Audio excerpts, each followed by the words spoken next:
Hello friends, welcome to the galaxy of geometrics. Previous lecture के अंदर जैसे कि हमने स्पेक्ट्रल सिग्नेचर ऑफ वेजिटेशन के बारे में देखा था कि डिफरेंट टाइप्स ऑफ वेजिटेशन हमारे पास कैसे रिप्रेजेंट करती है, क्या स्पेक्ट्रल सिग्नेचर होता है, उनका क्या परसेंटेज और रिफ्लेक्टेंस होता है, वो डिफरेंट वेवलेंथ। और वैसे ही हमारे पास के डिफरेंट टाइप्स ऑफ वेजिटेशन के अलावा उसके कौन कौन से फैक्टर्स हैं, जैसे कि हमने देखा कि कौन सा लीफ स्ट्रक्चर की वजह से नियर इंफ्रारेड रीजन को ज़्यादा इफेक्टेड होता है, वहीं सेलुलर पिगमेंट की वजह से हमारे पास विजुअल रेंज अफेक्टेड होती है, वाटर एब्जॉर्प्शन बैंड है हमारे पास शॉर्ट वेव इंफ्रारेड के अंदर। तो वो सारी चीज़ें डेजर्ट ट्रीज हमारे पास कितना परसेंटेज रिफ्लेक्टेंस दिखाता है, ठीक है। और कॉनिफरस ट्रीज तो उसके बेसिस पे, मॉइस्चर कंटेंट के बेसिस पे, तो क्लोरोफिल पिगमेंट जो उसके करेक्टरिस्टिक्स हैं, फिजिकल हो या केमिकल हो, कैसे डिपेंड करता है, वो सारी चीज़ें हमने प्रीवियस लेक्चर में वेजिटेशन से रिलेटेड पढ़ी थी। आज के लेक्चर में हम बचे हुए तीन जो फीचर्स हैं, जैसे सॉइल हो गया, ठीक है, वाटर हो गया, और रॉक्स एंड मिनरल्स का, उसका स्पेक्ट्रल सिग्नेचर हम देखने वाले हैं। सबसे पहले हम स्पेक्ट्रल सिग्नेचर ऑफ सॉइल की बात करते हैं। जैसे कि different types of soils available रहती है, उनका डिफरेंट केमिकल कंपोजिशन होता है, तो उसके बेसिस पे हमारे पास डिफरेंट स्पेक्ट्रल सिग्नेचर और परसेंटेज रिफ्लेक्शन देखने के लिए मिलता है, ठीक है। तो अगर हम स्टार्ट करते हैं कि soil surface appear brown to the human eyes, तो मोस्टली जो सॉइल कलर है हमारे पास ब्राउन कलर की शो होती है, क्योंकि उसमें जो ग्रीन वेवलेंथ है और रेड वेवलेंथ है वो सबसे ज़्यादा रिफ्लेक्टेड होती है। तो दोनों का कॉम्बिनेशन क्या है, जनरली ब्राउन कलर दिखाई देता है, और जो ब्लू वेवलेंथ है वो हमारे पास एब्जॉर्ब हो जाती है। वहीं वेजिटेशन के केस में ग्रीन वेवलेंथ सबसे ज़्यादा रिफ्लेक्टेड होती है, ठीक है। तो सॉइल का कलर हमारे पास ब्राउन कलर इसीलिए दिखता है कि ब्लू कलर जो है वो एब्जॉर्ब हो जाता है, बचे हुए जैसे ग्रीन और रेड वेवलेंथ जो है वो उनके कॉम्बिनेशन की वजह से ब्राउन कलर शो होता है, जो कि परसेंटेज रिफ्लेक्टेंस ज़्यादा दिखाता है, ठीक है। तो very little energy transmitted through soil, और ट्रांसमिटेंस जो है वो बहुत कम देखने के लिए मिलता है। The majority of the incident flux is absorb और reflected. The technical term for this type of surface is single scatterer. In the case of soil surfaces, the level of reflectance gradually increases with the wavelength in the visible and near infrared spectral regions. तो अगर हम visual range, ठीक है, और near infrared range की बात करते हैं, ब्लू ग्रीन रेड वेवलेंथ, तो जैसे जैसे हमारे पास वेवलेंथ इंक्रीज करती है वैसे वैसे परसेंटेज ऑफ रिफ्लेक्टेंस इंक्रीज करता है। और नियर इंफ्रारेड रीजन में भी हमारे पास जैसे जैसे वेवलेंथ इंक्रीज करती है हमारे पास वैसे वैसे परसेंटेज रिफ्लेक्टेंस इंक्रीज करता है। शॉर्ट वेव इंफ्रारेड में वाटर एब्जॉर्प्शन बैंड्स होते हैं और इसमें भी परसेंटेज रिफ्लेक्टेंस डिक्रीज करता रहता है, ठीक है, जैसे जैसे वेवलेंथ बढ़ती है। तो ये क्या है, बेसिकली ABC तीन टाइप ऑफ सॉइल का हमने स्पेक्ट्रल सिग्नेचर दिखा रखा है। सबसे पहला जो है वो मिनिमली अल्टर्ड है, दूसरा ऑर्गेनिक डोमिनेटेड है, कि अगर ऑर्गेनिक कंपाउंड अवेलेबल है सॉइल के अंदर तो percentage reflectance as comparison to original हमारे पास कम रहता है। वहीं आयरन डोमिनेटेड में रेड कलर सबसे ज़्यादा रिफ्लेक्टेंस दिखाता है, जिसकी वजह से आयरन कंटेनिंग जो सॉइल होती है वो ज़्यादा रेड सॉइल शो होती है हमारे पास, क्योंकि परसेंटेज रिफ्लेक्टेंस रेड वेवलेंथ पे सबसे ज़्यादा होता है। तो इस स्पेक्ट्रल सिग्नेचर से हम बता सकते हैं कि किस रेंज ऑफ वेवलेंथ में हमें तीनों का डिफ्रेंशिएशन करना है, तो कौन से रीजन को चूज करना चाहिए। देखा जाए तो इस रीजन में शॉर्ट वेव इंफ्रारेड रीजन के अप्रोक्सीमेटली 2 माइक्रोमीटर वेवलेंथ पे सिमिलर परसेंटेज रिफ्लेक्टेंस है, तो हम यहाँ पर डिफ्रेंशिएट नहीं कर सकते। वहीं आप देखोगे कि जहाँ पे ज़्यादा गैप है इन तीनों के रेंज ऑफ वेवलेंथ में परसेंटेज रिफ्लेक्टेंस पे, उस रीजन को हम चूज करते हैं उसको डिफ्रेंशिएट करने के लिए, ठीक है। तो ये चीज़ भी हमने प्रीवियस लेक्चर में देखी थी। तो यहाँ पर जो सबसे इम्पोर्टेंट बात है कि जैसे जैसे विजुअल और नियर इंफ्रारेड रेंज में वेवलेंथ इंक्रीज करती है वैसे वैसे परसेंटेज रिफ्लेक्टेंस इंक्रीज करता है, ठीक है। और डिफरेंट कंपोजिशन की वजह से उसका परसेंटेज रिफ्लेक्टेंस चेंज होता है। तो we can see the figure, the maximum soil reflectance occurs at near infrared wavelength. सबसे ज़्यादा परसेंटेज रिफ्लेक्टेंस क्या है, नियर इंफ्रारेड रीजन में है, एज जैसे कि वेजिटेशन में होता है।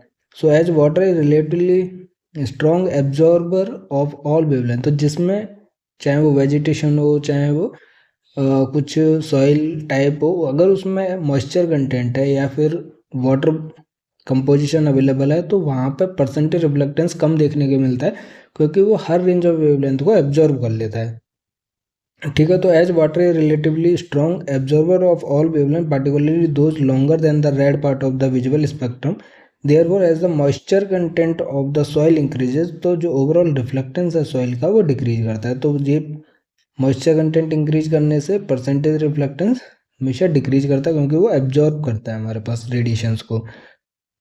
Soil rich in iron oxide reflects proportionally more of the red than other visible wavelengths, and then therefore appears red or rust color to the human spectral signature eyes। तो इस figure में भी हम देख सकते हैं कि जो आयरन डोमिनेटेड सी है, सबसे ज़्यादा परसेंटेज रिफ्लेक्टेंस रेड वेवलेंथ पर है, 0.7 माइक्रोमीटर पर। ठीक है, इसलिए हमारे पास जो आयरन डोमिनेटेड और आयरन रिच सॉइल होती है वो रेड और रस्ट कलर की हमें अपीयर करती है। ठीक है, A sandy soil on the other hand tends to appear bright white in imagery because visual wavelengths are more or less equally reflected.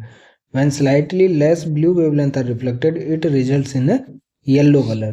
तो वहीं अगर हम दूसरी सैंडी सॉइल को देखते हैं तो वो ब्राइटर कलर की शो होती है और ब्लू कलर हमारे पास कम होता है, इसलिए वो येलो कलर की शो होती है सैंडी सॉइल। ठीक है,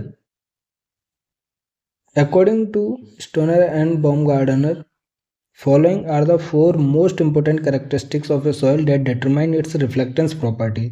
तो जैसे कि बताया है कि सॉइल के टाइप पर डिपेंड करता है, उसके डिफरेंट जो फिजिकल कंपोजिशन है, उसके मॉइस्चर कंटेंट पर, ऑर्गेनिक मैटर कंटेंट पर, उसका जो सॉइल का टेक्सचर और स्ट्रक्चर है उसके ऊपर भी डिपेंड करता है। अगर आयरन ऑक्साइड कंटेंट ज़्यादा है किसी भी सॉइल में तो उसका डिफरेंट हमारे पास स्पेक्ट्रल सिग्नेचर देखने के लिए मिलता है। तो बेसिकली 4 फैक्टर हमारे पास अवेलेबल हैं, उनके बारे में हम देखने वाले हैं जो रिफ्लेक्टेंस प्रॉपर्टी को चेंज करते हैं हमारे पास। जैसे कि मॉइस्चर कंटेंट पर डिपेंड करेगा, ऑर्गेनिक वाटर कंटेंट कितना है हमारे पास, टेक्सचर और स्ट्रक्चर क्या है सॉइल का, और कितना आयरन ऑक्साइड कंटेंट है, उसके बेसिस पे हमारे पास स्पेक्ट्रल सिग्नेचर देखने के लिए मिलता है। वहीं सॉइल मॉइस्चर कंटेंट सबसे पहले देखते हैं। जैसे कि हमें पता है कि सॉइल मॉइस्चर कंटेंट अगर ज़्यादा है हमारे पास तो परसेंटेज रिफ्लेक्टेंस कम देखने के लिए मिलेगा, क्योंकि एब्जॉर्प्टेंस हमारे पास ज़्यादा देखने के लिए मिलता है।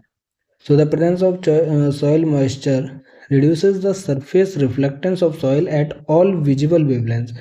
This occurs until the soil is saturated, at which point further additions of the moisture have no effect on reflectance। तो ये जो परसेंटेज रिफ्लेक्टेंस डिक्रीज करता है, रिड्यूस करता है, तब तक करता रहता है जब तक कि वाटर कंटेंट हम इंक्रीज करते जा रहे हैं, और फिर वो वाटर कंटेंट जो है वो 100% हो गया, मतलब सॉइल जो है वो सेचुरेट हो गई है हमारे पास। ठीक है, उसके बाद कितना भी वाटर ऐड कर लो वो हमारे पास पोर्स के अंदर नहीं आता है। ठीक है, तो जब परसेंटेज वाटर कंटेंट का या सेचुरेशन परसेंटेज 100% हो जाता है, सॉइल फुल्ली सेचुरेटेड हो जाती है, उस पॉइंट तक हमारे पास रिफ्लेक्टेंस डिक्रीज करता है। उसके बाद वो क्या है, कांस्टेंट हो जाता है और कोई इफेक्ट जो है वाटर कंटेंट रिफ्लेक्टेंस के ऊपर नहीं डालता है। ये चीज़ भी इंपॉर्टेंट है। ठीक है, रिफ्लेक्टेंस एट नियर वेवलेंथ, जो नियर इंफ्रारेड वेवलेंथ है, is also negatively related to soil moisture.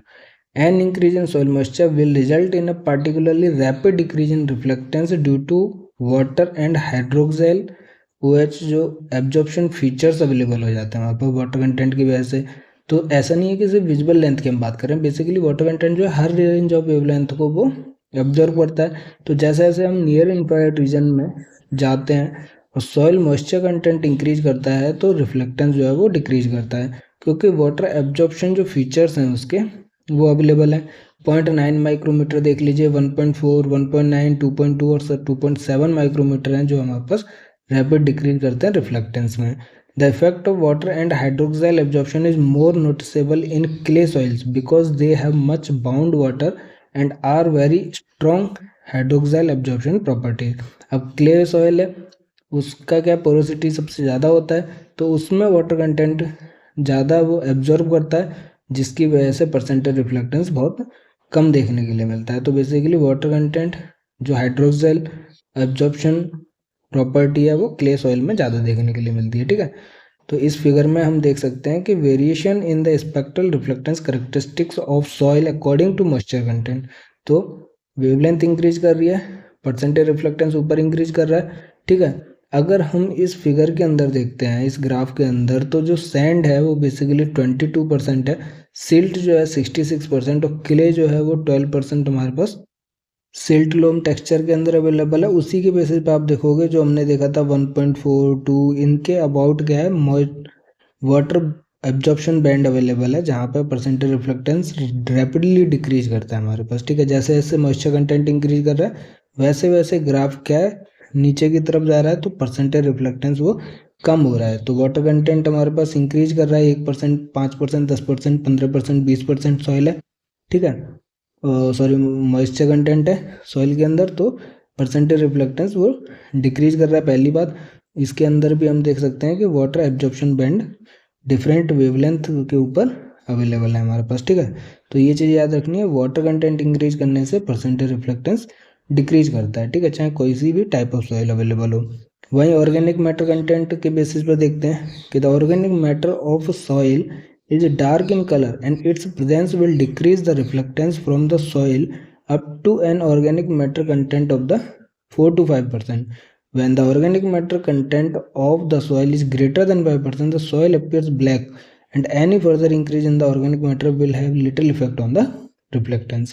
तो 4 से 5% तक ऑर्गेनिक कंटेंट को हम बढ़ाते जा रहे हैं, मतलब ऑर्गेनिक मैटर कंटेंट हमने 1%, 2%, 3%, 4%, 5% तक कर दिया है, ठीक है। 4 to 5% के बीच में अगर ऑर्गेनिक मैटर कंटेंट अवेलेबल है किसी भी सॉइल के अंदर तो इंक्रीज करता है हमारे पास डार्कनेस, और रिफ्लेक्टेंस जो है वो डिक्रीज करता है हमारे पास। उसके बाद क्या है, वो जैसे जैसे 5% से ज़्यादा अगर ऑर्गेनिक मैटर कंटेंट किसी सॉइल में अवेलेबल है तो ब्लैक कलर की सॉइल्स अपीयर करती है हमारे पास। उसके बाद क्या है, कितना भी आप ऑर्गेनिक कंटेंट इंक्रीज कर लीजिए वो रिफ्लेक्टेंस पे ज़्यादा इफेक्ट नहीं डालती है, ठीक है। तो ये कुछ पॉइंट्स अवेलेबल हैं जो आपको याद रखने हैं। उसके बाद देखते हैं कि टेक्सचर और स्ट्रक्चर कैसे इफेक्ट करता है हमारे पास सिग्नल स्ट्रक्चर में, स्पेक्ट्रल जो सिग्नेचर है हमारे पास के टेक्सचर क्या होता है हमारे पास, the proportion of sand, silt and clay particle, जैसे अभी हमने देखा, ठीक है, इज रिलेटेड टू स्ट्रक्चर, क्या उसका जो अरेंजमेंट है सैंड का कैसे है, सिल्ट का और क्ले पार्टिकल्स का एग्रीगेट्स के अंदर कैसे उसका अरेंजमेंट है, वो हमारे पास स्ट्रक्चर कहलाता है। उसका जो प्रोपोर्शन है परसेंटेज जो है वो टेक्सचर कहलाता है, ठीक है। तो चाहे उसका टेक्सचर आप सॉइल का चेंज कीजिए चाहे उसका स्ट्रक्चर चेंज कीजिए, वो आपका स्पेक्ट्रल सिग्नेचर जो है परसेंटेज रिफ्लेक्टेंस चेंज कर देता है, ठीक है। So therefore they will be discussed together. The relationship between texture and structure can best be described as reference to following two contrasting soil types. दो टाइप्स की हम सॉइल देख लेते हैं, एक क्ले सॉइल है हमारे पास, दूसरी सैंडी सॉइल है। क्ले सॉइल जो है हमारे पास स्ट्रॉन्ग स्ट्रक्चर है, उसका अरेंजमेंट जो है वो पैक्ड रहता है, ठीक है, which leads to a rough surface on ploughing causing small shadows and lowering reflectance values. तो जो क्ले सॉइल है वो डार्क कलर की होती है बेसिकली, ठीक है, क्योंकि उसका परसेंटेज और रिफ्लेक्टेंस जो है वो कम होता है हमारे पास, ठीक है। तो ये जो स्ट्रॉन्ग स्ट्रक्चर की सॉइल है क्ले सॉइल वो लो रिफ्लेक्टेंस शो करती है। वहीं सैंडी सॉइल है हमारे पास exhibits weak structure which leads to a fairly smooth surface on ploughing with few shadows. जब हम प्लफ करते हैं तो हमारे पास स्मूथ सरफेस रहता है। It should be noted at the effect of soil structure complement other properties such as low moisture and organic matter content to increase the level of sandy soil reflectance। तो जो जितना ज़्यादा Sandy soil है हमारे पास उतना ज़्यादा percentage reflectance as comparison to the clay soil हमें देखने के लिए मिलता है। इस फिगर में भी हम देख सकते हैं। अब जितना ज़्यादा फाइनर सैंडी सॉइल रहेगा उतने ज़्यादा रिफ्लेक्टेंस है, जितना कम सैंडी सॉइल है हमारे पास, ठीक है, फाइन नहीं है ज़्यादा, तो वो परसेंटेज रिफ्लेक्टेंस कम शो करती है। तो ये जो तीनों कंपैरिजन है वो सैंडी लोम का ही है, लेकिन फाइन, वेरी फाइन और नॉर्मल सैंडी लोम सॉइल का कंपैरिजन है, ठीक है। वहीं ऑर्गेनिक जो मैटर देख लिया हमने, आयरन ऑक्साइड कंटेंट जो है कैसे इफेक्ट डालता है वो चीज़ भी देख लेते हैं। अब जैसे हमने ऑलरेडी देखा हुआ था अभी कि जब आयरन कंटेंट अवेलेबल रहता है तो रेड कलर की या रस्टी कलर की हमें सॉइल अपीयर होती है, क्योंकि उस रेंज ऑफ वेवलेंथ में रेड जो 0.7 माइक्रोमीटर वेवलेंथ रेंज है उसमें सबसे ज़्यादा परसेंटेज रिफ्लेक्टेंस देखने के लिए मिलता है। So the iron oxide gives rusty red colouration to many soils by coating और staining individual soil particles. Iron oxide selectively reflects red wavelength जो कि 0.6 से 0.7 माइक्रोमीटर है और एब्जॉर्ब करती है ग्रीन लाइट को जो 0.5 से 0.6 माइक्रोमीटर की रेंज वेवलेंथ होती है। This effect is so pronounced that Vincent used a ratio of red to green reflectance to locate iron ore deposits, क्योंकि इसके अंदर आयरन ऑक्साइड अगर किसी भी सॉइल के अंदर ज़्यादा अवेलेबल है, तो रेड लाइट जो है वो रिफ्लेक्ट होगी और ग्रीन लाइट जो है वहाँ पर एब्जॉर्ब होगी, जिसकी वजह से हमें एक ratio red to green reflectance का कैलकुलेट करते हैं हमारे पास, ठीक है, जिससे हम निकालते हैं कि आयरन ऑक्साइड कंटेंट कितना इफेक्ट कर रहा है उसके स्पेक्ट्रल सिग्नेचर के ऊपर। तो हमने 4 फैक्टर्स देख लिए, स्पेक्ट्रल सिग्नेचर देख लिया सॉइल का, ठीक है, और 4 फैक्टर हमने देखे, moisture content, organic content, texture and structure और आयरन ऑक्साइड कंटेंट। और ये ऑलरेडी हम जो मिनिमली अल्टर्ड है, ऑर्गेनिक डोमिनेटेड और आयरन डोमिनेटेड जो 3 टाइप की सॉइल है उनका क्या स्पेक्ट्रल सिग्नेचर है वो भी हम देख चुके हैं। नेक्स्ट जो फीचर है, ऑब्जेक्ट है, वो है हमारे पास वाटर बॉडी, ठीक है। तो स्पेक्ट्रल सिग्नेचर ऑफ वाटर देख लेते हैं, सिंपल सा है इसमें, ठीक है, ज़्यादा चीज़ें नहीं है लेकिन इंपॉर्टेंट है क्योंकि बहुत सारे क्वेश्चन इससे पूछे जाते हैं कि unlike soil the majority of the radiant flux incident upon water is not reflected but is either absorb और ट्रांसमिटेड। वाटर बॉडी का सबसे सिंपल सी चीज़ है, अगर आप इसका स्पेक्ट्रल सिग्नेचर देखोगे किसी भी फ्रेश वाटर बॉडी का, ठीक है, डीप क्लियर वाटर बॉडी है हमारे पास, इसमें सिर्फ इतना पोर्शन ही परसेंट और रिफ्लेक्टेंस शो कर रहा है, ठीक है। इसके अलावा जितनी भी range of portion of wavelength है मोस्टली देखिए यहाँ पे एब्जॉर्प्टेंस हो रहा है या फिर आप देखोगे तो ट्रांसमिटेंस हो रहा है, ठीक है। तो अगर हम रेंज ऑफ वेवलेंथ की बात करते हैं तो ये हमारे पास क्या है, विजिबल स्पेक्ट्रम है, जिसमें हमें थोड़ा बहुत 5% तक आप मान लीजिए रिफ्लेक्टेंस देखने के लिए मिलता है। और नियर इंफ्रारेड रीजन का जो पोर्शन है वो तो ऑलरेडी पूरा का पूरा हमारे पास एब्जॉर्प्टेंस देखने के लिए मिलता है, मतलब कि सारी रेंज ऑफ वेवलेंथ जो नियर इंफ्रारेड की है वाटर बॉडी उसको एब्जॉर्ब कर लेती है। तो रिमोट सेंसिंग इमेज के अंदर अगर नियर इंफ्रारेड का कोई सेंसर वाटर बॉडी को डिटेक्ट कर रहा है तो वो ब्लैक कलर शो करेगा क्योंकि परसेंटेज रिफ्लेक्टेंस 0 है लगभग, ठीक है। और वहीं विजुअल रेंज के अंदर आप एक चीज़ और देख सकते हो कि ट्रांसमिटेंस हमारे पास मोस्टली देखने के लिए मिलता है और परसेंटेज जो एब्जॉर्प्टेंस है वो कम देखते हैं और परसेंटेज रिफ्लेक्टेंस भी बहुत कम होता है हमारे पास, ठीक है। तो ट्रांसमिटेंस है, इसीलिए जितनी भी रेंज ऑफ वेवलेंथ हमारी आइज तक वाटर बॉडी का कोई कलर नहीं दिखता वाटर का, क्योंकि सारी की सारी रेंज ऑफ वेवलेंथ ट्रांसमिट हो जाती हैं और जो उसके अंदर फीचर्स हैं, स्टोन्स हैं या कोई भी ऐसी चीज़ है जो हम वाटर बॉडी के अंदर भी देख सकते हैं, क्योंकि रेडिएशन जो है वो ट्रांसमिट करती है और जो ऑब्जेक्ट के साथ इंटरेक्ट करके हमारी आइज तक रिफ्लेक्ट होकर पहुंचती है, इसलिए हमें वाटर बॉडी के अंदर जो ऑब्जेक्ट है वो हमें दिखा अपीयर हो जाता है, ठीक है। तो ये मेन रीज़न है। तो ये आप देख सकते हो सबसे मोस्ट इम्पोर्टेंट चीज़ है वाटर का स्पेक्ट्रल सिग्नेचर। अब इसका थ्योरी पार्ट देख लेते हैं, अब आपको ईजिली समझ आ जाएगा कि हम किस चीज़ की बात कर रहे थे, ठीक है। तो मोस्टली अगर आप देखोगे वाटर जो है वो रिफ्लेक्ट नहीं करता है, एब्जॉर्प्टेंस और ट्रांसमिटेंस सबसे ज़्यादा देखने के लिए मिलता है। अगर हम विजुअल लेंथ की बात करते हैं इलेक्ट्रोमैग्नेटिक रेडिएशन का, तो very little energy is absorbed, absorptance जो है वो बहुत कम है हमारे पास। अगर हम विजुअल रेंज की बात करते हैं तो ये जो लाइट ग्रे कलर है वो बहुत कम है, वहीं ट्रांसमिटेंस सबसे ज़्यादा है और रिफ्लेक्टेंस भी उससे भी कम है हमारे पास, ठीक है। तो small amount usually under 5% is reflected and majority is transmitted, ठीक है। एब्जॉर्प्टेंस भी कम है, रिफ्लेक्टेंस भी लगभग 5% है और मोस्ट जो विजुअल रेंज ऑफ वेवलेंथ है वाटर बॉडी के वजह से ट्रांसमिटेंस देखने के लिए मिलता है या फिर रेडिएशन जो है वो ट्रांसमिट हो जाती है थ्रू द वाटर बॉडी, ठीक है। So if you happen to be standing in water you can see your foot or toes through the water, क्योंकि जो वाटर बॉडी है वो रेडिएशंस को ना एब्जॉर्ब करेगी ना रिफ्लेक्ट बैक करेगी, वो क्या है ट्रांसमिट करती है, और जो अपने फुट हैं टोज हैं वो हमारे पास रिफ्लेक्ट बैक करते हैं वहाँ पर जो हमारी आइज तक पहुँचते हैं, इसलिए हमें वाटर बॉडी के अंदर अपने टोज या फुट अपीयर होते हैं। Water absorbs strongly at near infrared wavelength, यहाँ पे हमें सबसे ज़्यादा एब्जॉर्प्टेंस देखने के लिए मिलता है, leaving little radiation to be इधर रिफ्लेक्टेड और ट्रांसमिटेड, ठीक है। वाटर बॉडी के अंदर भी डिफरेंट चीज़ें होती हैं, जैसे कि डीप वाटर बॉडी है या फिर उसके अंदर कोई इम्प्योरिटी अवेलेबल है तो उसके बेसिस पे भी उसका जो स्पेक्ट्रल सिग्नेचर है वो चेंज हो जाता है। तो उसी चीज़ को देख लेते हैं। Although water surfaces may be more homogeneous than soil surfaces, you can still expect some variability in the reflectance of a body of water.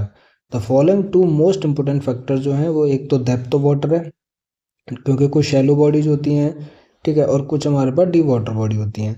वहीं materials with in the water हो सकता है हमारे पास कुछ एल्गी अवेलेबल हो या फिर impurity available हो, उसके बेसिस पर जो स्पेक्ट्रल सिग्नेचर है या परसेंटेज रिफ्लेक्टेंस है वो चेंज हो जाता है, ठीक है। अगर हम शैलो वाटर की बात करते हैं कि in shallow water some of the radiation is reflected not by the water itself but from the bottom of the water body, क्योंकि शैलो वाटर बॉडी है हमारे पास, तो नीचे जो उसका बेस है, ठीक है, जो भी हमारे पास बॉटम है वाटर बॉडी का, उस पर जो अवेलेबल हैं चीज़ें, उसकी वजह से परसेंटेज रिफ्लेक्टेंस देखने के लिए मिलता है। वाटर बॉडी तो रिफ्लेक्ट नहीं करती है।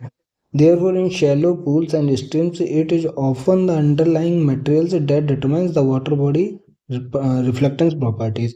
तो जो शैलो वाटर बॉडी है वो उसके bottom of the water body की वजह से रिफ्लेक्शन देखने के लिए मिलता है, ठीक है। वहीं अगर लॉन्गर वेवलेंथ ऑफ विजुअल और near infrared regions of EMR absorbs more by water than shorter visual wavelength, ये चीज़ तो हमने देखी है कि जैसे जैसे रेंज ऑफ वेवलेंथ बढ़ रही थी हमारे पास, वैसे वैसे परसेंटेज जो एब्जॉर्बटेंस है वो हमारे पास इंक्रीज कर रहा है हमारे पास, ठीक है। तो शॉर्टर वेवलेंथ जो है वो ट्रांसमिट हो जाती हैं या फिर रिफ्लेक्टेंस हो जाती हैं। तो जैसे जैसे हम रेंज ऑफ वेवलेंथ को इंक्रीज करते हैं वैसे वैसे हमारे पास क्या है, डार्कर व्यू होता है, क्योंकि एब्जॉर्बटेंस ज़्यादा देखने के लिए मिलता है। तो रेड और जो नियर इंफ्रारेड वेवलेंथ है वो हमारे पास डार्कर रिप्रेजेंट करती हैं, ठीक है, वाटर बॉडी को। और शॉर्टर वेवलेंथ से जैसे ब्लू हो गया, ब्लू ग्रीन हो गया, इसीलिए वाटर बॉडी क्या है कभी कभी ब्लू कलर की शो होती है, क्योंकि उस पर हमें कुछ ना कुछ 5% तक लगभग रिफ्लेक्टेंस देखने के लिए मिलता है, ठीक है। So if there is suspended sediment present in the upper layers of the water body then this will allow better reflectivity and a brighter appearance of the water body. अगर कुछ भी वाटर बॉडी के अंदर impurity available है, ठीक है, और sediments available है, तो उसकी वजह से हम रिफ्लेक्टेंस देख सकते हैं, भले वाटर बॉडी ना करे बट उसके अंदर जो सेडिमेंट्स प्रेजेंट है उनकी वजह से रिफ्लेक्टेंस देखने के लिए मिलता है, ठीक है। तो ब्राइटर कलर का शो होता है, क्योंकि जितना परसेंटेज है रिफ्लेक्टेंस उतनी ज़्यादा ब्राइटनेस हम देखते हैं। अगर अपरेंट कलर की बात करते हैं कि the apparent colour of water will show a slight shift to longer wavelength, suspended sediment can be easily confused with shallow but clear और water. Since these two phenomena appear very similar, chlorophyll in algae absorbs more of the blue wavelengths and reflects the green. अगर कोई भी जो algae available रहती है हमारे पास water body के अंदर, उसके अंदर क्लोरोफिल, क्योंकि वो भी एक तरीके की वेजिटेशन है, तो वो क्या करती है, ग्रीन को रिफ्लेक्ट करती है और ब्लू और रेड वेवलेंथ को एब्जॉर्व करती है, जो उसके अंदर क्लोरोफिल पिगमेंट अवेलेबल रहता है, ठीक है। तो क्लोरोफिल अगर वाटर बॉडी के अंदर अवेलेबल है तो वो ग्रीन कलर का शो होता है। इसीलिए अगर आप नियर बाय कहीं पर भी तालाब देखोगे उसमें क्या ज़्यादातर ग्रीन कलर का दूर से दिखाई देता है, क्योंकि उसमें एल्गी अवेलेबल रहते हैं, तो वो हमारे पास ग्रीन वेवलेंथ को रिफ्लेक्ट करते हैं, ठीक है। The topography of the water surface जैसे रफ है, स्मूथ है, फ्लोटिंग मटेरियल्स अवेलेबल हैं, वो भी हमारे पास can also lead to complications for water related interpretation due to potential problems of the specular reflection other influences on color and brightness। तो जो उसके अंदर वाटर बॉडी के अंदर जो सेडिमेंट्स अवेलेबल हैं वो हमारे पास परसेंटेज रिफ्लेक्टेंस शो करते हैं, जिसकी वजह से हम वाटर बॉडी को सही से इंटरप्रेट नहीं कर पाते हैं, ठीक है। अब डिफरेंट टाइप्स ऑफ रिफ्लेक्शन होते हैं, तो वो स्मूथ है सरफेस या रफ सरफेस है, जो सेडिमेंट्स अवेलेबल है उनके बेसिस पे हमें कलर और ब्राइटनेस शो होता है, ठीक है। The three most common materials suspended in water are non organic sediments, tannin and chlorophyll और फाइटोप्लैंक्टन अवेलेबल रहता है। तो इन तीनों चीज़ों पर क्या असर रहता है रिफ्लेक्टेंस का वो देख लेते हैं।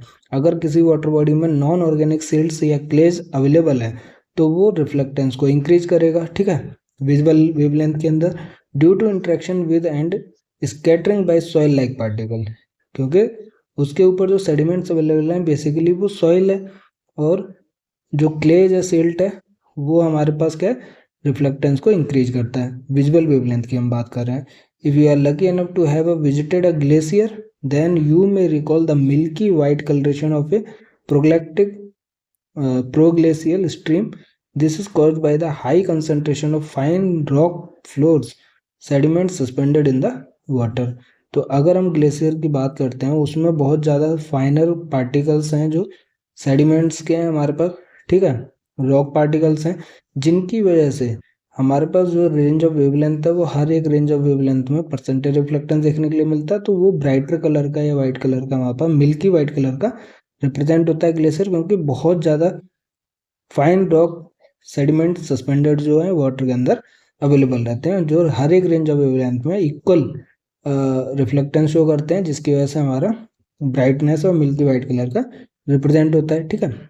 वहीं अगर हम एग्रीकल्चरल सीन की बात करते हैं, the main colouring agent is tannin produced by the decomposing humus. अब टेनिन जो है वो डिकम्पोजिंग ह्यूमस के अंदर अवेलेबल रहता है, और आप उसको देखोगे तो वो फील्ड लाइक कलर दिखाई देगा, मतलब कि वो येलोइश टू ब्राउन कलर में रिप्रेजेंटेड होता है, क्योंकि इसके अंदर जो रेड वेवलेंथ है वो ज़्यादा इंक्रीज होती है टेनिन की वजह से, और जो ब्लू कलर है वो वहाँ पर डिक्रीज होता है रिफ्लेक्टेंस में। और सबसे ज़्यादा रिफ्लेक्टेंस क्या है, रेड कलर का शो होता है। इसीलिए अगर किसी भी वाटर बॉडी के अंदर या एग्रीकल्चरल सीनरी अवेलेबल है जिसमें टेनिन अवेलेबल है, तो वो येलोइश टू ब्राउन कलर का रिप्रेजेंट होता है। इसका एक अच्छा सा एग्जांपल देख लेते हैं कि the effects of tannin can be found in the streams that drain पीट मूरलैंड्स। तो कोई भी गंदा सा नाला अगर आप देखोगे तो वो ब्राउन या येलोइश ब्राउन का दिखाई देता है, क्योंकि उसके अंदर टेनिन अवेलेबल रहता है, ठीक है। वहीं अगर तीसरी चीज़ जो एल्गी की हमने बात की, वो भी अवेलेबल रहती है वाटर बॉडी के अंदर, और उसके अंदर क्या है, क्लोरोफिल कंटेंट अवेलेबल रहता है। अब जहाँ क्लोरोफिल है वो क्या है, रेड और ब्लू वेवलेंथ को एब्जॉर्ब करके अपना फोटोसिंथेसिस करता है। वहीं ग्रीन वेवलेंथ की जो है रेंज ऑफ वेवलेंथ को वो क्या करता है, रिफ्लेक्टेंस शो करता है, जिसकी वजह से हमारे पास क्लोरोफिल या एल्गी किसी भी वाटर बॉडी के अंदर अवेलेबल है, वो एक्सेसिव लेवल ऑफ क्लोरोफिल क्या करेगा, ग्रीन वेवलेंथ को रिफ्लेक्ट करेगा, और वो ग्रीन वेवलेंथ का शो होगा हमारे पास वाटर बॉडी, ठीक है। सो reflectance property that resemble at least in part those of vegetation with increased green and decreased blue and red reflectance, तो सेम एज द वेजिटेशन है हमारे पास अगर एल्गी अवेलेबल है। तो तीन चीज़ें हमने देखी। टेनिन के केस में हमारे पास yellowish to brown colour show होता है, क्लोरोफिल के अंदर ग्रीन कलर का शो होता है, और वहीं हमारे पास अगर non organic silts final particles किसी वाटर बॉडी के अंदर बहुत ज़्यादा अवेलेबल है तो वो मिल्की वाइट कलर का शो होता है, ठीक है। तो ये हमने वाटर बॉडी का देखा, जो कि इम्पोर्टेंट है। इसके अंदर भी काफ़ी सारे पॉइंट्स। मेन आपको ये वाला जो स्पेक्ट्रल सिग्नेचर कर्व है हमारे पास, रिफ्लेक्टेंस कर्व, उसको याद रखना है कि परसेंटेज ट्रांसमिटेंस इससे डाउन हो रहा है, मतलब डिक्रीज हो रहा है, ठीक है, और परसेंटेज ऑफ रिफ्लेक्टेंस इस साइड इंक्रीज हो रहा है। और यहाँ पे परसेंटेज ऑफ ट्रांसमिटेंस जो है वो नीचे की साइड इंक्रीज हो रहा है। यहाँ पे 0 है, यहाँ पे 100 है, ठीक है, तो पहले मैंने गलत बोल दिया था। और यहाँ पे जो है 100 ऊपर है और 0 नीचे है, तो परसेंटेज रिफ्लेक्टेंस ऊपर की साइड इंक्रीज कर रहा है, ठीक है। तो रेंज ऑफ वेवलेंथ में आप देख सकते हो किस रेंज ऑफ वेवलेंथ में, और इसी के बेसिस पे आप क्वेश्चन भी पूछा जा सकता है कि एक रेंज ऑफ वेवलेंथ में वाटर बॉडी के थ्रू परसेंटेज रिफ्लेक्टेंस मान लीजिए 5% है, एब्जॉर्प्टेंस हमारे पास 2%, तो परसेंटेज ऑफ ट्रांसमिटेंस उस रेंज ऑफ वेवलेंथ पर कितना होगा, 100 से माइनस कर दोगे तो 93% आ जाएगा, ठीक है। तो वो क्वेश्चन भी 1 मार्क का पूछा जा सकता है, ठीक है। तो वाटर बॉडी के लिए सबसे ज़्यादा इंपॉर्टेंट स्पेक्ट्रल सिग्नेचर कर्व है। वहीं जो लास्ट हमारे पास टॉपिक है वो है spectral signature of minerals and rocks. अब डिफरेंट टाइप्स ऑफ हमारे पास मिनरल और रॉक्स अवेलेबल हैं, तो उसके बेसिस पे जो डिफरेंट टाइप्स ऑफ वेवलेंथ और स्पेक्ट्रल रिफ्लेक्टेंस कर्व है वो देखने के लिए मिलता है। तो इस फिगर में आप देख सकते हो कैल्साइट है, जियोथाइट है, और क्वार्ट्ज है, काइलोनाइट है, ठीक है। तो उस पर आप देखोगे तो डिफरेंट डिफरेंट हमारे पास रेंज ऑफ जो 4 स्पेक्ट्रल सिग्नेचर कर्व है इस फिगर के अंदर देख सकते हैं। तो पहले थ्योरी पार्ट देख लेते हैं इसका कि rocks like soils are single scatterer and exhibit relatively simple spectral properties. Unlike soils, rock reflectance is less dependent on water content and completely dependent of organic matter content, texture और structure। तो soil के अंदर ऐसे water content ज़्यादा affected था कि percentage reflectance कम show होता था, वाटर एब्जॉर्प्शन बैंड थे, बट रॉक और मिनरल्स में ऐसा नहीं होता है। उसके जो टेक्सचर और स्ट्रक्चर है, जो उसका इंटरनल स्ट्रक्चर पार्ट है, वो उसकी वजह से हमारे पास ज़्यादा रिफ्लेक्टेंस प्रॉपर्टी जो है वो डिपेंडेंट रहती है कि कितना ऑर्गेनिक मैटर कंटेंट किसी भी रॉक में या उसका टेक्सचर स्ट्रक्चर क्या है, उसके बेसिस पे हमें स्पेक्ट्रल सिग्नेचर देखने के लिए मिलता है। So rock spectral reflectance primarily depends on their mineral composition. तो अगर हम रॉक की बात करते हैं तो डिफरेंट केमिकल कंपोजिशन के बेसिस पे वो बनता है, तो उसका मिनरल कंपोजिशन क्या है उसके ऊपर बेसिकली डिपेंडेंट रहता है परसेंटेज रिफ्लेक्टेंस वैल्यू, ठीक है। So mineral reflectance measured in the laboratory, figure में हम देख सकते हैं 2 सोर्सेज हैं वेरिएशन के। एक है हमारे पास ओवरऑल लेवल ऑफ रिफ्लेक्टेंस, दूसरा हमारे पास स्पेसिफिक एब्जॉर्प्शन फीचर्स। तो पहले हम थ्योरी पार्ट देख लेते हैं, फिर वापस इस कर्व के ऊपर आएंगे कि लो रिफ्लेक्टिंग मिनरल सच एज जियोथाइट। अब जियोथाइट है हमारे पास, ठीक है, उसमें क्या है, लो रिफ्लेक्टिंग मिनरल्स अवेलेबल है। और जियोथाइट जो है वो एक और है आयरन का, have spectral properties similar to the soil surfaces, means low to moderate reflectance at visual wavelength increasing to near infrared region. तो जैसे जैसे नियर इंफ्रारेड रीजन में जाते हैं वैसे वैसे हमारे पास क्या जो रिफ्लेक्टेंस है वो इंक्रीज होता है। विजुअल वेवलेंथ में यहाँ पर लो टू मॉडरेट रिफ्लेक्टेंस देखने के लिए मिलता है। तो ये जो आयरन बैंड्स है हमारे पास, तो ये जो कर्व है वेजिटेशन की तरह, वो हमारे पास क्या है, जियोथाइट का कर्व है हमारे पास, ठीक है। वहीं दूसरे की अगर हम बात करते हैं कि high reflecting mineral such as quartz, quartz की बात करते हैं, वो सिलिकेट मटेरियल है। और कैल्साइट जो कैल्शियम कार्बोनेट कंपोजिशन होता है, exhibit almost uniformly high reflectance throughout the visible, near infrared and short wave infrared spectrum. Difference between high reflectance minerals occur at specific wavelength and these absorption features are called diagnostic absorption feature. तो अगर हम calcite और quartz की बात करते हैं तो ये विजुअल वेवलेंथ में और नियर इंफ्रारेड रेंज में, चाहे शॉर्ट वेव इंफ्रारेड रेंज, जो परसेंटेज और रिफ्लेक्टेंस आप देखोगे इन दोनों कर्व का लगभग सेम है हमारे पास, ठीक है। मतलब कि हाई है हमारे पास परसेंटेज और रिफ्लेक्टेंस। तो ये जो दोनों कर्व हैं वो हमारे पास एक कैल्साइट का है, एक हमारे पास क्वार्ट्ज का है, ठीक है। और जियोसाइट का हमने ये वाला देख ही लिया। और जो तीसरा जो लास्ट है हमारे पास वो काइलोनाइट का। काइलोनाइट में हमारे पास क्ले पार्टिकल अवेलेबल रहते हैं, उसकी भी प्रॉपर्टी देख लेंगे, ठीक है। और उसके अंदर जो हमारे पास दो कैल्साइट और क्वार्ट्ज की बात कर रहे हैं तो उसके अंदर जो डिफरेंस है, जो हाई रिफ्लेक्टेंस मिनरल्स अवेलेबल है हमारे पास, तो उसको हम किसी एक स्पेसिफिक वेवलेंथ पर ही डिटरमाइन कर सकते हैं, जिनको हम एब्जॉर्प्शन फीचर्स कहते हैं। मतलब उसकी वेरिएशन जो होगा रिफ्लेक्टेंस का वो बहुत ज़्यादा डिफरेंशिएबल होगा, तो उसको हम डायग्नोस्टिक एब्जॉर्प्शन फीचर्स कहते हैं, ठीक है। See for example the effect of carbonate on the reflectance of calcite at 2.35 micrometers. Some of the most pronounced absorption features are associated with the clay minerals, ठीक है। एज क्लेज सच एज काइलोनाइट की हम बात करते हैं तो एल्यूमिनियम हाइड्रोक्साइड सिलिकेट को कहते हैं, may be associated with the presence of precious metals. It was not surprising that the mineral exploration community were the drivers behind the decision to include a shortwave infrared waveband on the Landsat TM sensor, thematic mapper sensor, that measured reflectance at 2.08 micrometer से 2.35 micrometer. क्योंकि short wave infrared वेवबैंड है हमारे पास, wavelength range है हमारे पास, ठीक है, जिसके basis पे डिफरेंट प्रॉपर्टी शो होती है वहाँ पर डिफरेंट रॉक और मिनरल्स की, ठीक है।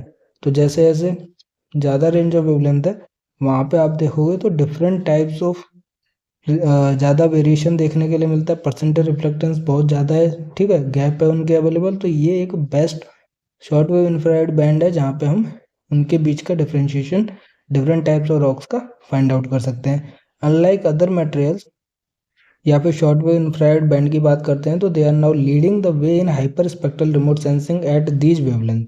Unlike other minerals, the strength of bonding between clay particles and water produces some absorption features at 1.4 and 1.9 micrometre. तो जैसे कि वाटर एब्जॉर्प्शन बैंड होता है वैसे ही हमारे पास क्या है डिफरेंट पार्टिकल जो रॉक्स क्ले पार्टिकल्स और वाटर प्रोड्यूस करती हैं या अवेलेबल रहता है उनके बीच में, वहाँ पे एब्जॉर्प्शन फीचर है, एब्जॉर्प्शन बैंड 1.5 माइक्रोमीटर कह लीजिए या 1.9 माइक्रोमीटर पे देखने के लिए मिलता है। So to find out more about the measurement and analysis of the rocks, minerals, spectral signature in detail, आप दूसरी वेबसाइट को भी फॉलो कर सकते हो, जैसे USGS वाला है, यूएस जियोलॉजिकल सर्वे स्पेक्ट्रोस्कोपी लेबोरेटरी वेबसाइट अवेलेबल है, ठीक है, जहाँ पे आप रिफ्लेक्शन और एब्जॉर्प्शन प्रॉपर्टी जो डिफरेंट मटेरियल शो करते हैं उसके बारे में देख सकते हो। तो जो चीज़ हमने स्पेक्ट्रल सिग्नेचर के बारे में देखी है उसको समराइज कर लेते हैं। It is important to draw your attention to the information regarding the description of the spectral properties and signature of vegetation, soil, rocks and minerals and water surfaces which are typical of mid-latitude temperature climates. Those of you living or working in other parts of the world may experience a different set of surfaces or different canopy types. For example, in arid and semi-arid regions, you will find land surface with low vegetation cover, plenty of rock outcrops and soil cover with green land surface rather than soil exhibit particularly spectral characteristics with its mineral content. वहीं high latitudes की बात करते हैं तो you may observe snow और ice cover surfaces with exceptionally high reflectance. You must also be aware that solar elevation is generally low and therefore objects cast longer shadows at high latitudes.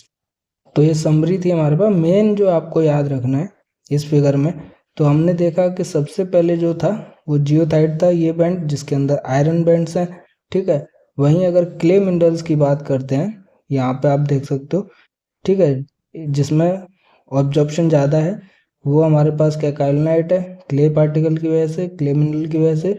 वहीं जो दोनों लगभग high range of reflectance दिखाते हैं, visible और near infrared हो चाहे फिर शॉर्ट वेव इंफ्रारेड रीजन हो, वो हमारे पास क्या है, सॉरी शॉर्ट वेव में तो हम दोनों उनको डिफ्रेंशिएट कर सकते हैं, बट बेसिकली ये जो कैल्साइट और क्वार्जाइट है हमारे पास, क्वार्जा और कैल्साइट है, वो हमारे पास नियर इंफ्रारेड में विजिबल लेंथ और नियर इंफ्रारेड में अप्रोक्सीमेटली सेम रिफ्लेक्टेंस देखने के लिए मिलता है. शॉर्ट वेव इंफ्रारेड में हम इनको डिफ्रेंशिएट कर सकते हैं. ठीक है. इसीलिए हमारे पास लैंडसाइट थीमेटिक मैपर में ये वाला सेंसर जो है वो ज़्यादा यूजफुल है उनको डिफ्रेंशिएट करने के लिए. और वहीं हमारे पास काइलनाइट की भी हम बात कर सकते हैं, तो डिफरेंट एब्जॉर्प्शन बैंड्स अवेलेबल रहते हैं इसके अंदर. ठीक है. ये जो कैल्साइट है हमारे पास कैल्शियम वाला कंटेंट ज़्यादा रखता है.